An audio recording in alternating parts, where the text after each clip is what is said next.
Welcome to the Slop Farm. Enjoy the video.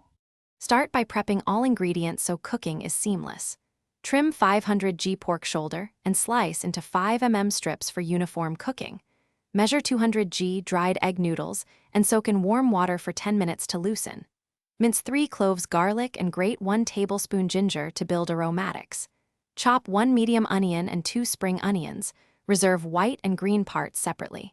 Combine 2 tablespoons soy sauce, 1 tablespoon rice vinegar, 1 tsp sugar, and 1 tsp sesame. Marinate pork with 2 tablespoons soy sauce, 1 tablespoon rice vinegar, 1 tsp sugar, and 1 tsp sesame oil for 10 minutes to flavor deeply. Heat a wok on high until smoking, add 2 tablespoon vegetable oil, and sear pork 2 minutes per side for caramelized edges.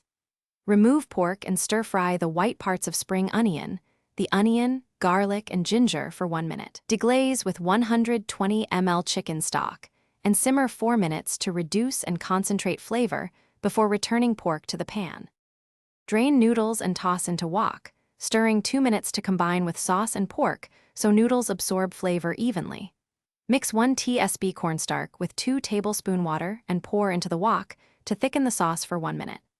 Adjust seasoning with 1 tsp salt and 1 tsp pepper, and add 1 tsp chili oil if desired for heat. Garnish with green spring onion and 1 tsp toasted sesame seed. Then serve hot with lime wedges or pickled vegetables for brightness on the side. Thanks for watching. Consider subscribing if we helped you today.